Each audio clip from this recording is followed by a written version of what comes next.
So, good morning, good afternoon, good evening, everyone. My name is Erika Delgado from BSA 201A, and for this video, I am going to discuss about the Democratic Republic of Congo. So, here are the table of contents, which states the topics that we are going to discuss throughout this video. So, number one is country's profile, economic background, poverty situation, population profile, education profile, health background, agricultural and rural development, environment and climate change, international trade and currency, financial system, urban development and women's issues and rights, and lastly, major problems and issues of the country together with the recommendation. So for the part one, it is the country's profile. So the democratic country of Congo is located at Central Africa, northeast of Angola, with a total area of 2,344,858 square meter per kilometer. So, the Democratic Republic of Congo was formed in 1960. Its capital is Kinshasa. Its name comes from a Bantu kingdom that occupied its mouth in the 15th century. So this is the flag of Congo. So what is the meaning of their flag? So their flag descriptions, which are sky blue field divided diagonally from the lower hoist corner to upper fly corner by a red stripe bordered by two narrow yellow stripes. A yellow, five-pointed stars appears in the upper hoist corner.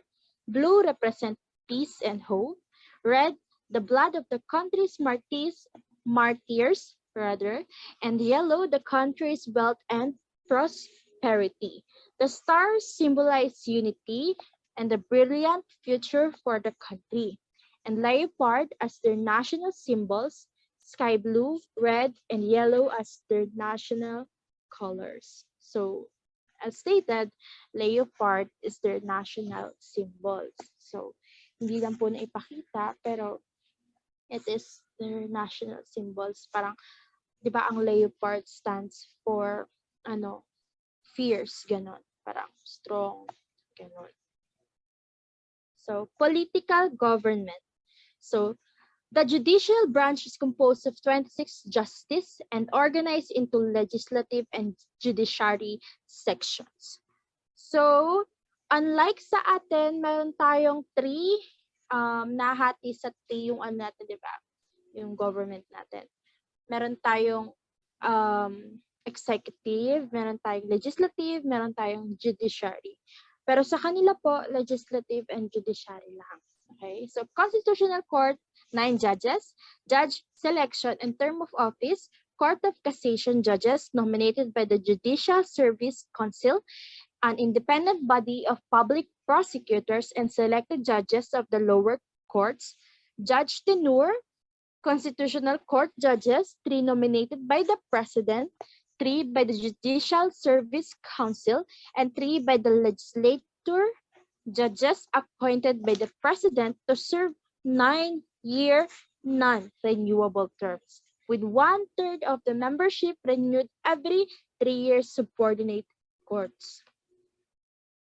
So, na part 2, economic background. So, let's try to dig in kung ano po ba ang meron sa ekonomiya ng Democratic Republic of Congo. So, major products and the GPI and GNI. Okay. So, their GNP or GPI is, for the 2020 was $49.31 billion, a 6.48% increase from 2019. And their GNI or their net income, their national income, Congo Republic General's net income for 2020 was 0.00 billion, 100% decline from 2020. So when we think or when we thought na bakit sila nag-decline, siguro because 2020 is the year na nag-down po ang ekonomiya ng maraming bansa because of the pandemic. So what are their major products? Their major products or services are copper, inorganic chemicals or slag and ash, other base metal, gems, cacao, mineral fuels, including oil, wood, vehicles, and computers. So inflation rate and price index. So inflation rate in Congo increased to 3.99% in November from 3.90% in October of 2021. So price index, consumer price index in Congo increased to 129.90 points in November from 129.42 points in October of 2021. Part 3, poverty situation. So number 1, their poverty profile. So the Democratic Republic of Congo is one of the most populous countries in Africa and one of its poorest. So based on the stated sentence or based on the stated information, ang Congo ay isa sa pinakamaraming population in Africa and sila rin po ang isa sa pinakamahirap na bansa. Nearly 3 in 4 people live on less than $1.90 per day, representing one of the largest population in the world living in extreme poverty. Women and girls especially face systemic discrimination and ostracism. The United Nations considers CORE's Democratic Republic of Congo as one of the lowest in terms of gender equality. So, the lack of formal economic opportunities combined with the legacy of entrenched political conflicts and instability, as well as high rates of malnutrition, illness, and poor education, make the Congo one of the hardest place on earth to raise a family. So if you think na mahirap ang buhay sa Pinas, mahirap magpalaki or gumawa ng pamilya sa Pinas, it is way too harder to raise a family in the Democratic Republic of Congo, especially with the given or with the fact na sila yung isa sa bansa na mahirap ipatupad yung gender equality or sobrang baba sa kanila ng gender equality. In the Congo, a country already facing extremely high poverty rates, women and youth have disproportionate challenges stemming from cultural norms, discrimination, and high birth rates. So bukod sa sobrang hirap po ng buhay sa bansang Congo, tumataas yung birth rate sa kanila. And in that term, mas lalong lumalala yung discrimination, mas lalong lumalala yung inequality. Poverty Index. DRC has the third largest population of poor globally. Poverty in DRC is high, remains widespread and pervasive, and is increasing due to the impacts from COVID-19. So, sa sobrang hirap ng buhay sa Congo, and with the given fact na nagkaroon ng pandemic all over the world, mas lalo pa pong humirap and mas lalo pa pong tumataas. And isa sila sa, sila yung third largest population of poor globally. Okay? So part 4, population profile. The current population of the Congo is 94,061,790 as of February 28. Okay? So the Congo 2020 population is estimated at 89,561,403. So imagine, sobrang hirap na ng buhay. In 2020, nagkaroon tayo ng pandemic. That was the peak of the pandemic. But pagdating ng 2022, ang population nila from 89 million nag-increase to 94 million. So the population of this country is equivalent to 1.15% of the total world population. So sila rin po ay ranked number 16 in the list of countries by population. Biruin, isipin nating lahat when we try to think about the reality, there are so many countries all over the world, and to think Congo is number 16, okay? So, ganun kahirap ang buhay sa kanila. The population density in the Congo is 40 per kilometer. Okay, the total land area is 2,267,050 kilometers, or 875,313 square meter per miles. So 45.6% of the population is urban. Okay, the median age in the DR Congo is 17 years old. Ayan, ayan yung population density map nila. So, the Democratic Republic of Congo is almost entirely landlocked nation in Saharan Africa.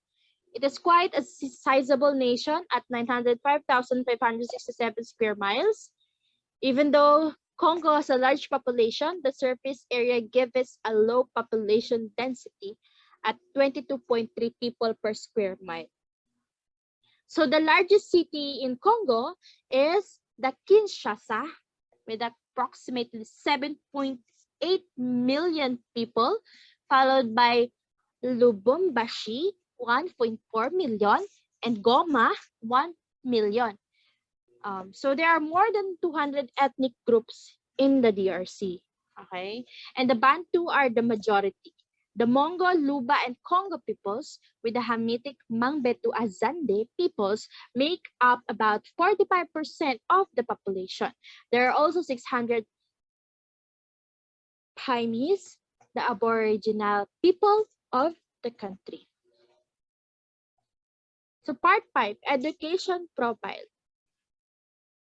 Literacy rate. Adult literacy rate is the percentage of people ages 15 and above who can both read and write with understanding a short, simple statement about their everyday life. Congo Democratic Republic's literacy rate for 2016 was 17.04%, a 2.03 increase from 2012.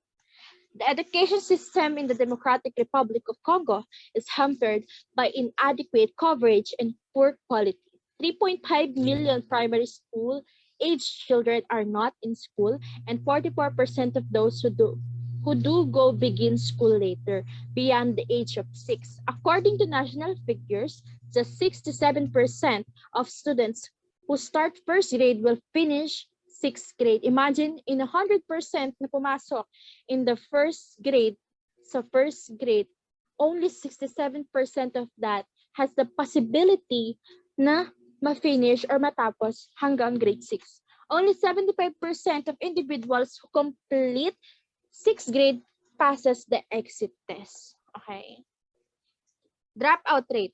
So the dropout rate for primary education for Democratic Republic of Congo was 44.6%. And the number of educational institutions here in the Democratic Republic of Congo are 24. So sa 24 na to, meron silang 9 for arts and humanities, 11 for business and social sciences, 1 for language and cultural, 5 for medicine and health, 3 for engineering, and 7 for science school. Ito yung mga universities na nag-offer ng mga specific or mga major courses. Kung anong course yung itinitake lang or yung available lang sa country nila.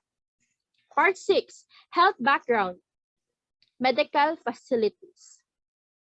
The Democratic Republic of the Congo's public health care system is in a critical state of deterioration. Both facilities and properly qualified personnel are severely insufficient. Access to medical services is severely limited in rural and isolated locations, as well as conflict-affected areas. So, medical facilities here in the Democratic Republic of Congo are very insufficient or kulang na kulang, hindi sapat, hindi kayang punan yung dami ng populasyon nila, hindi tumutugma sa medical facilities na available to accommodate those population. Predominant diseases or ano ba yung mga pinaka-common or pinaka-malala na mga sakit na nararanasan in Congo? Malaria, waterborne illnesses, HIV/AIDS, lalo na with a given fact na pataas ng pataas yung population nila or tumataas yung birth rate sa kanila. So, mas tumataas din ang possibility na magkaroon ng HIV and or AIDS. Ebola. So, ayan, Democratic Republic of Congo, top 10 causes of death. Ayan, malaria, lower respiratory infections, neonatal disorders, tuberculosis, ischemic heart disease, diarrheal disease, stroke, congenital defects, road injuries, HIV, AIDS. Diba? So part 7, agricultural and rural development. DRC prime crops, cassava, plantains, maize, groundnuts, peanuts, tobacco, coffee, sugarcane, cacao, and rice. Rubber is also extracted from rubber trees and palm oil from the kernels of palm trees. So the Democratic Republic of Congo has the potential to become a global agricultural power. So despite the fact na they are number 16 in the top in the list of the poorest country all over the world or globally, they have the potential to become a global agricultural power. Excuse me. The main cash crops include coffee, palm oil, rubber, cotton, sugar, tea, and cacao. Commercial agricultural production remains limited, with most producers engaged in subsistence food agriculture. To cope with the food shortage, the government of the Congo is supporting the creation of agro-industrial parks. Part 8, environment and climate change. So this is basically one of the most important thing na pag-aralan ngayon or nowadays. The Democratic Republic of Congo has the greatest extent of tropical rainforest in Africa, covering more than 1 million hectares. The forests in the eastern sector are amazingly diverse as one of the few forest areas in Africa to have survived the ice age. So imagine Congo may be one of the poorest countries globally, but they have the greatest extent of tropical rainforest all over the Africa. So isa sila sa mga nag-survive despite of the ice age. About 45% of Congo is covered by primary forests, which provides refuge for several large mammal species to extinction in other African countries. Overall, the country is known to have more than 11,000 species of plants, 450 mammals, 1,150 birds, 300 reptiles, and 200 amphibians. Climate change. Climate change is expected to increase current vulnerabilities within the Congo, while there will be significant biophysical impact, particularly in the northeast, with increasing temperatures and changing rainfall patterns due to its widespread poverty, high population density, and the country's conflict situation. So food security will be also affected to crop losses and failures. So why do you think na maapektuhan ng climate change ang food in terms of poverty? Bakit naapektuhan ng poverty ang climate change and ang food supply? Why? Dahil po when mas dumadami ang population, mas dumadami yung pollution na nai-emit or produce ng isang tao, mas tumataas yung chance na mas malaking pollution yung mai-release, which is nakaka-apekto sa ating klima. And when food security will be affected due to crop losses and failures, di ba? Dahil din po sa tumataas yung population, minsan hindi na kayang tugmain or hindi na tugma hindi na sapat, hindi na kayang punan. Dahil nga, lalo na rin sa climate change, nagiging apekto na nasisira yung mga agricultural places, lalo na tapos dumadami yung population, hindi na po sumasapat yung supplies na meron sa pataas na population number ng Congo. So part 9, international trade and currency. Major trading partners. So, si Congo po, meron po siyang trading partners which are China, Zambia, South Africa, UAE, Saudi Arabia. The DRC is a member of the Common Market for Eastern and Southern Africa, the Southern African Development, the Economic Community of the Great Lakes countries, and the WTO. The official country of the Congo is Central African franc with a symbol of FCFA and the currency code of XAF. The Central African franc is the currency of 6 independent states in Central Africa: Cameroon, Central African Republic, Chad, Republic of the Congo, Equatorial Guinea, and Gabon. It was introduced to previously French colonials in Equatorial Africa in 1945, replacing the French Equatorial African franc. The currency continued in use when these colonies gained their independence. So originally, they have the French Equatorial African franc, but after the independence, or by maintaining their independence, it is called Central African franc nila. Okay. Part 10, financial system. Fiscal and tax policy. Ano nga po ba ang tax policy nila? Most DRC commercial banks do not require the payment of services to open bank accounts. Okay.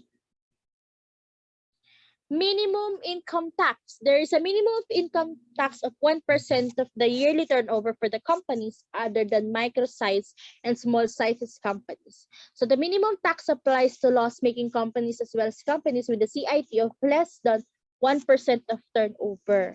Okay. So 750,000 for medium-sized companies, 30,000 for small-sized companies.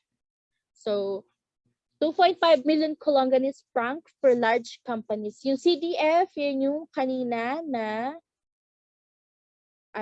yung Central African franc. Okay. Micro-size and small-size companies. Micro-size companies are those whose annual turnover is less than 10 million, and small-size companies are those annual turnover is between 10 million and 80 million. So, ang micro-size, they are subject to an annual lump sum tax amounting to 50,000. Okay? So, sa mga small-size naman po, meron silang 1% of turnover for the supply of goods. So, sa VAT rate is 18%. In addition to VAT, a surtax calculated at the rate of 5% applies to the amount of VAT, which must be invoiced and paid at the same time as the VAT. Therefore, the VAT rate is globally 18.9%. The surtax is not deductible. Part 11, urban development and women's issues and rights. Urban development and migration. The South region, which includes the province of Katanga, had 9 million inhabitants, and its urban population, the second largest in the country, has been growing at 3.4% per year. The urban share is 42%. Okay. The Congo Basin region, which includes the Equator, Bandundu, and Oriental provinces, has the lowest urbanization rate, and is the largest territory and holds 22 million people. Urbanization consists of small towns except Kisangi, which is 1 million inhabitants. Women's issues and rights. Women in the Democratic Republic of Congo have yet to achieve full equality, and their battle is still ongoing. So despite of the poverty that they are experiencing,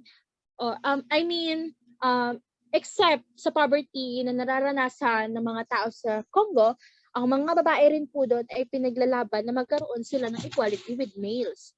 Dahil meron pong inequality in terms of, meron po silang mga issues sa child marriage, prostitution, discrimination in the family, pag babae ka, di ba? Ganun naman, pag babae ka, parang iniisip agad na, ay wala itong magagawa. Babae ka lang, sa bahay ka lang.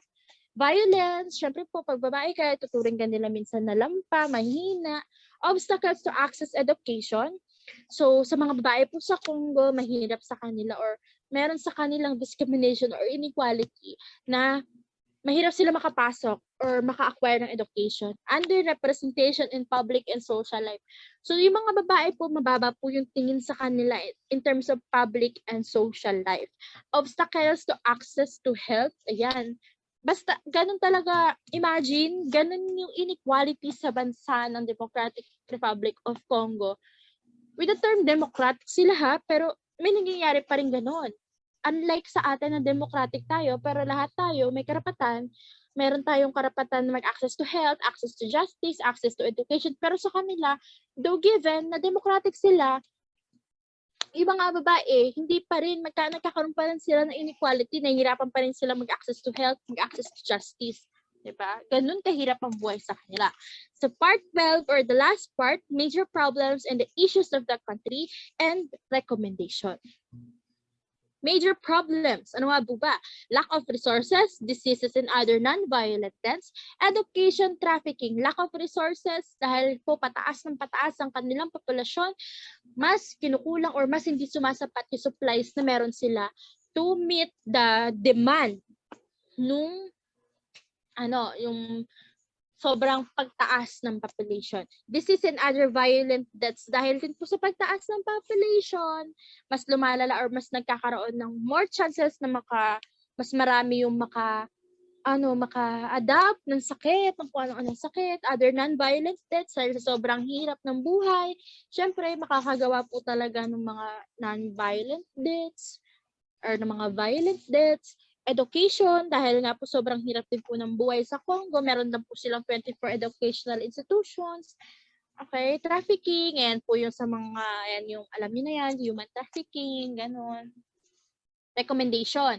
So ang SDG, meron silang recommendation or yung Sustainable Development Goals, which are contextualization and prioritization of SDG targets.